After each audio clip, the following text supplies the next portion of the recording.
Iran tahun 79 lah, 80 ya. Iya. Tapi tahun 80 sampai sekarang selama 45 tahun atau 46 tahun, setiap tahun tuh ada selusik 12.000 orang Iran yang belajar di Amerika. Nyatanya. Sebelum perang diplomasi Amerika hebat sekali, jelas kalah lah. Ini teranjak-injak lah nih, Iran tuh apa sih? Kita aja nggak tahu Iran negara apa sih, negara liar lah gitu kan. Secara militer apalagi lah, udah habis lah dia militernya pas-pasan. Secara ekonomi, dia disanksi loh. Disanksi ekonomi berbulan, dia nggak bisa ngapa-ngapain. Namun sekarang semua anggota Ayatollah apa semua itu S2 semua. Anggota DPR harus S2 minimal. Dia menciptakan rudal Al-Fatah hipersonik. Amerika aja nggak punya loh rudal hipersonik. Ya mungkin ada beberapa ungkapan mengatakan itu karena suplai Cina. Cina nggak punya loh rudal itu. Yang buat Iran, Cina mensuplai mungkin suku cadangnya. Tapi itu rudal buatan orang itu. Itu bukan dari Cina.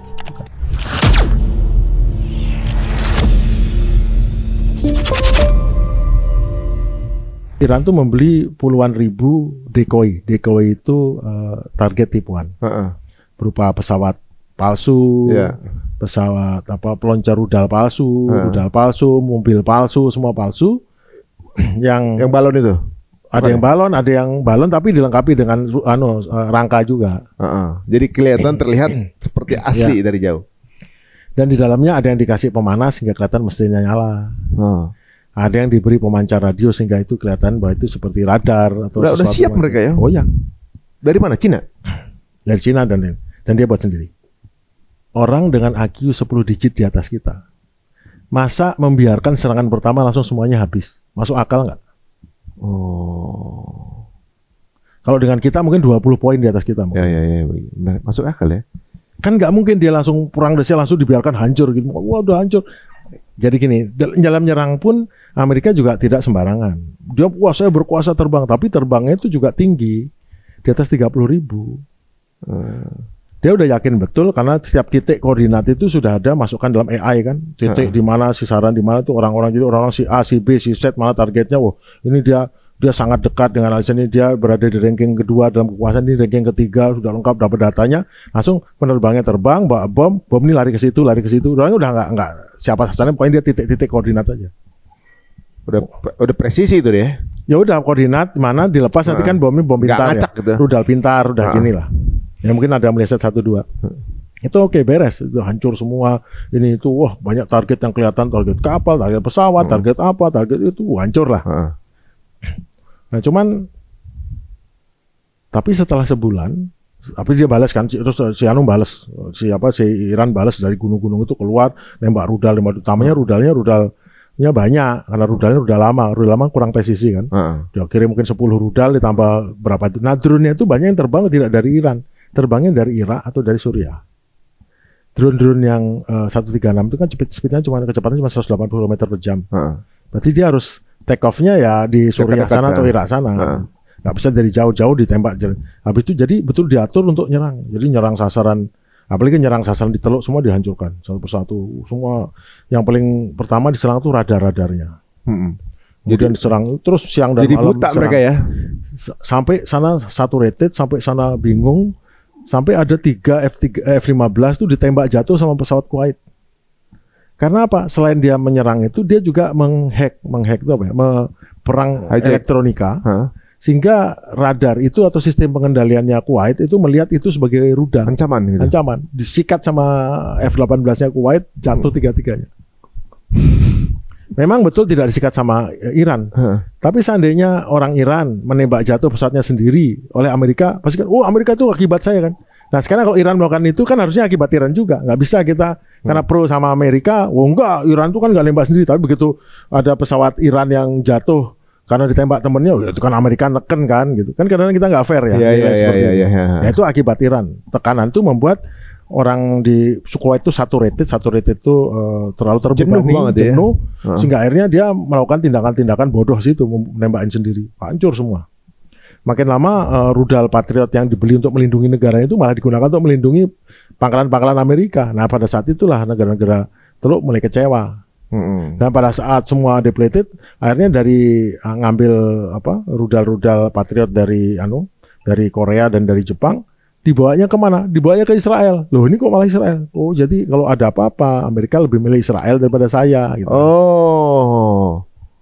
Dan pada saat Iran pada mungkin minggu pertama langsung nutup Selat Hormuz kan. Ya. Nggak boleh keluar. Negara teluk itu nggak boleh satu pun boleh keluar. Jadi beli di negara itu nggak boleh. Kenapa? Karena yang dilakukan sesuai dengan hukum perang.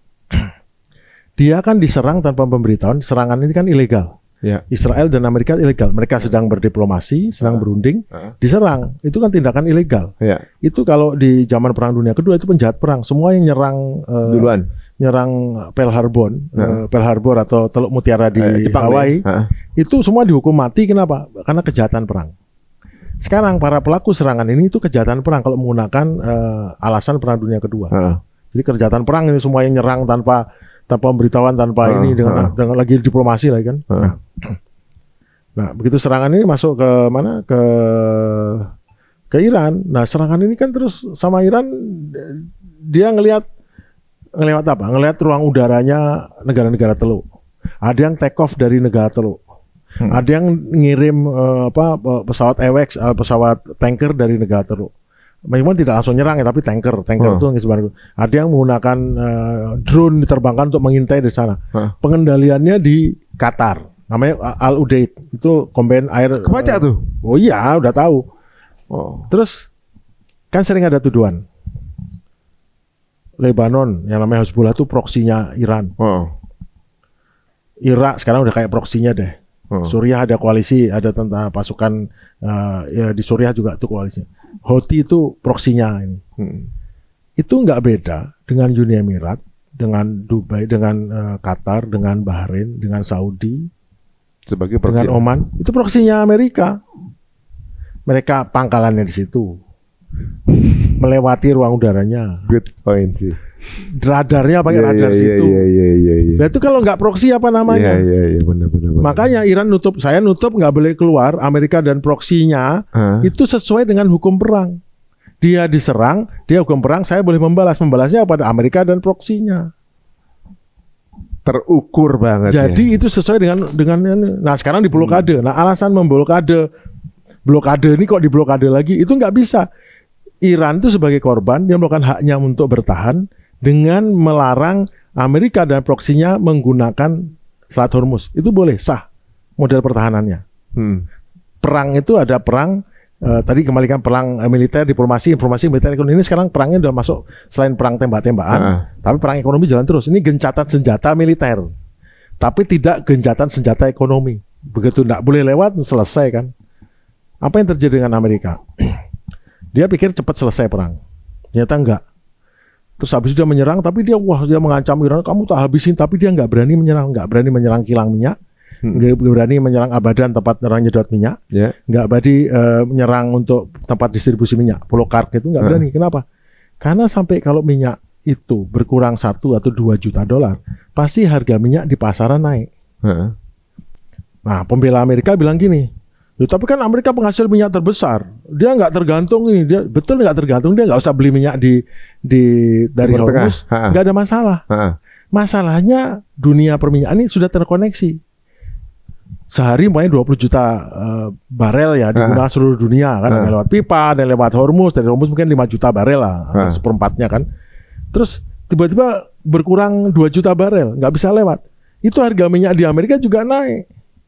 Nah terus, tapi kan kita punya banyak. Emang banyak harus habis itu nanti gratis beli? Kan tidak. Karena kan ada oligarki di Amerika yang punya penguasa minyak. Ya dia maunya dijual dengan harga sama, itu nggak mungkin kasih diskon.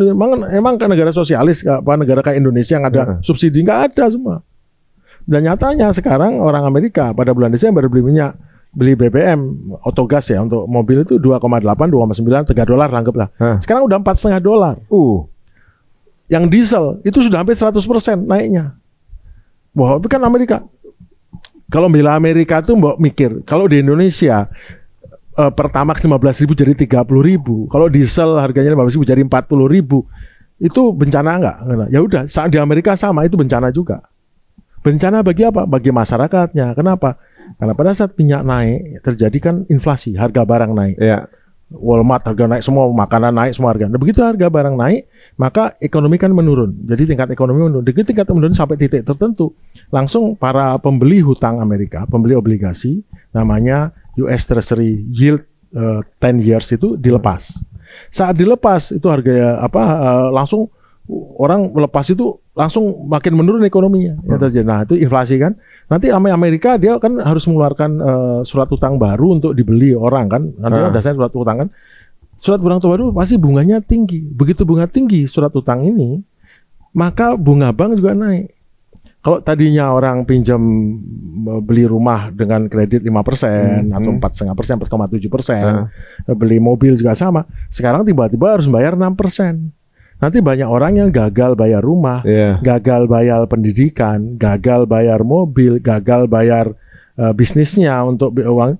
Begitu gagal bayar apa terjadi? Banyak yang lay off, diberhentikan.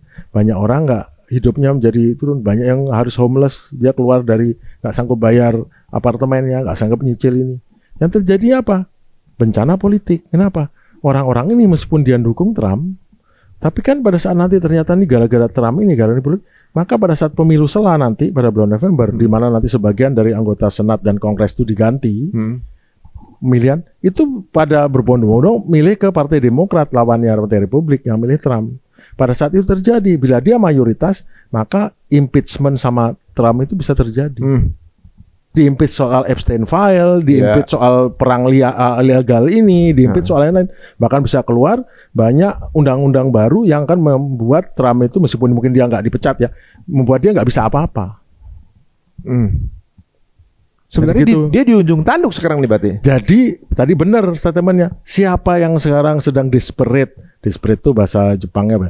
Sedang bahasa Jepang yang kepengenan banget lah gitu ya, yang sangat merana untuk minta damai cepat segera tuh. Cuman sekarang masalahnya kan digandoli sama Israel lagi. Wah nanti kalau ini gimana kalau dia masih mengembangkan nuklir, gimana kalau ini kan Israel tuh yang cocomeo-nya yang menggerogoti perdamaian ini. Karena perang ini kan perang untuk kepentingan Israel, bukan perang kepentingan Amerika. Kalau kepentingan Amerika dia nggak nyerang, ngapain nyerang? Sekarang nyatanya sebelum perang diplomasi Amerika hebat sekali, jelas kalah lah, ini teranjak-injak lah, ini Iran itu apa sih, kita aja nggak tahu Iran negara apa sih, negara liar lah gitu kan. Diplomasi secara informasional ahli berita mengenai nggak jelas tuh negara nggak, itu nekat yang lawan Amerika tuh. Secara militer apalagi lah, udah habis lah dia militernya pas-pasan. Secara ekonomi dia disanksi loh, disanksi ekonomi dia nggak bisa ngapa-ngapain. Namun sekarang diplomasi Iran sama Amerika setara nggak sih buat sekarang? Malah hebat, terkenal semua kan. Secara informasional. Tahu nggak kita Iran tuh gimana? Apalagi saya ngomong Iran tuh ternyata ternyata orang banyak yang riset, orang Amerika riset. Yakin setelah saya perang nih banyak orang yang wisata ke Iran mau tahu kayak apa sih Iran itu. Jadi kepo ya. Jadi kepo, ingin tahu kan ini mana sih mana yang namanya Teluk, mana yang perang kemarin nyerang di Bushehr tuh gimana, di mana yang namanya ini. Terus kan dilihat di sana, di sana ternyata ini. Apalagi kalau tahu ternyata transportasi rambut sana 10% harga di Turki. Banyak yang sana orang-orang. Saya kemarin kan wawancara di suatu stasiun TV. Yang wawancara orang, Pak saya kemarin dari Turki loh. Gimana Turki gimana? Saya dari Iran loh. Pas saya diserang tuh saya di Iran loh. Saya nonton Bapak, nonton saya di Iran. Wah, kok bisa itu ngapain? Saya Pak, saya pengobatan stroke di sana. Loh kok di stroke kemana? Iran tuh Pak, kalau stem cell tuh Pak, itu biayanya cuma 10% daripada biaya stem cell negara lain untuk pengobatan. Terus kalau rambut dia bilang, kalau di Turki Pak mau numbuhin rambut yang udah nggak tumbuh itu 100 juta, di Iran tuh 10 juta malah kan kurang Pak. Wah, yang bener iya. Orang Turki itu belajar dari Iran. Iran tuh salah satu tempat yang tingkat teknologi kedokterannya tertinggi di dunia. Loh berarti ungkapan bahwa Iran tuh punya kedaulatan teknologi itu benar? Betul. Dari mana? Dia kan akses tertutup. Loh dia tetap bisa mengembangkan, tetapi dia kan harus mandiri. Justru kemandirian ini yang setiap tahun orang Iran yang sekolah di Amerika, jadi kan revolusi Iran tahun 79 lah, 80 ya. Tapi tahun 80 sampai sekarang selama 45 tahun atau 46 tahun, setiap tahun tuh ada selusik 12.000 orang Iran yang belajar di Amerika. Semua anggota ayatollah apa semua itu S2 semua. Anggota DPR harus S2 minimal. Jadi nggak ada yang apa namanya memanipulasi pendidikannya lah gitu. Semua asli tuh. Anggaplah kita IQ-nya 90 lah. Ya. Ini orang-orangnya IQ-nya 15 poin di atas kita, Pak. Saya nggak tahu kita benar 90 nggak ya. Ini 15 poin di atas kita. 15 itu banyak sekali, Pak. Ini negara yang melahirkan Ibnu Sina, Avicenna, yang melahirkan Al-Jabar, yang melahirkan banyak ilmu-ilmu. Iya, ilmu-ilmu tuh dari sana, Pak. Mereka memang dia memang benar juga ya, waktu perangannya Rasulullah dulu, ahli perang yang punya taktik Al-Farisi itu taktik Salman Al-Farisi. Farisi. Persia. Farisi itu Persia. Orang Persia bikin taktik, bikin selokan gitu apa? Bikin perang parit. Itu dia jumlahnya cuma 10%, kalah semua itu. Orang-orang itu. Iya, dengan apa namanya trik gitu ya, bukannya trik ya, ibaratnya dengan taktik yang jitu. Tahu bahwa aset musuh aset persenjataan lebih besar. Jadi kalau sekarang Iran masih bisa balas dengan mereka menciptakan hebat loh, dia menciptakan rudal Al-Fatah hipersonik. Amerika aja nggak punya loh rudal hipersonik. Ini saya sempat catat nih. Hipersoniknya tuh rudal Fatah 1, Fatah 2. Kemudian dia punya rudal Khaybar. Khaybar. Ramsar 4. Itu rudal yang bisa di atas mengeluarkan decoy cluster gitu. Ya. Sehingga nanti bingung nih mau ditembak yang mana nih, coba. Di dunia tuh nggak ada rudal gitu, baru tahu Iran bisa buat rudal gitu. Itu ya mungkin ada beberapa ungkapan mengatakan itu karena suplai Cina, bukan? Cina nggak punya loh rudal itu, yang buat Iran. Cina mensuplai mungkin suku cadangnya, tapi itu rudal buatan orang Iran. Itu bukan dari Cina, bukan. Oh, menarik nih. Jadi ingat pada saat perang Teluk tahun 91, 5 tahun yang lalu. Iran itu melajari, ternyata SCAD itu ada beberapa bisa mengganggu orang Amerika. SCAD itu nanti akhirnya mereka mengembangkan dari rudal SCAD-nya Rusia yang dijual ke Iran, dijual ke Korea Utara. Jadi SCAD-nya ini bisa dikembangkan jadi macam-macam rudal. Dan mereka bahkan menggunakan rudalnya pakai peluru pakai bahan bakar padat, kayak mercon tuh. Wah, itu langsung siapinnya 5 menit langsung terbang. Dengan dia pakai dia pakai dua stage untuk yang hypersonic itu. Terbang ke atas, begitu apek ke bawah, langsung dinyala boosternya kecepatannya 13 kali kecepatan suara. Nah, tapi di jalan, di Sanggong pun dia bisa belok kiri 1 derajat. Itu udah mau ditangkis apapun. Karena gini kan, cara kerja rudal pertahanan udara itu kan, ini kan trajektori balistik, turun ke bawah, dia langsung nyanggong. Nanti dia ke depannya, habis itu meledak, sehingga rudal ini nabrak pecahan. Iya, sama, kalau pesawat, ditembak dengan rudalnya itu nggak menuju pesawat, nggak menuju ekornya. Dia melihat panasnya pesawat atau radar pesawat, langsung dia udah membayangkan sesuatu di depan, langsung dia ke depan. Oh, sunburst itu saya. Nanti dia pesan, meledak langsung kena gitu loh. Jadi dia nabrak pecahan. Sama juga kayak kita pakai senapan mesin untuk mencegah serangan udara. Kita langsung nembak di depannya sehingga nanti si pesawat ini nabrak peluru itu. Jadi bukannya di belakang, enggak. Bukannya proses kena gitu, enggak kan gitu. Itu ada kemarin kan. Kenapa pesawat F-35 jatuh? Bukan jatuh ya, bisa dibuat jaring rusak berat lah. Ya. Jadi kan selama hampir 3 minggu, 4 minggu itu kan, dibom hancur semua. Udah hancur nih angkatan laut, angkatan udara, angkatan gini. Tapi pada saat mereka serangan kadang-kadang masih nyala tuh radar-radar. Mereka punya radar S-400 dari Rusia, canggih kan. Ya. Tapi itu mobile, nyala, udah dideketin sudah nggak ada. Wah, kalau jarak tinggi nggak bisa nih, saya sasaran nih, dia turun rendah. Nah, terbang rendah nih. Karena nyala dari jauh, jaraknya 500 km lah, nyala. Nanti bisa diserang pakai rudal anti radar kan.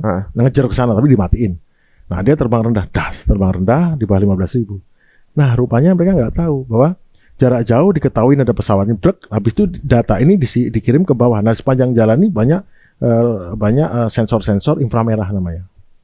IRST, infrared track and search and tracking. Yeah. Sensor pada kayak radar, dia ngelihat pesawat tapi nggak mewawancarkan apapun, yang penting ditangkap. Nah, pesawatnya ini dia nggak ngelihat panas belakang pesawat. Panas belakang pesawat itu kan 1000 derajat, 900 derajat. Yang dilihat tuh panasnya 0 sampai 300. Berarti panas di samping sini. Yeah. Samping-samping badan ini ya.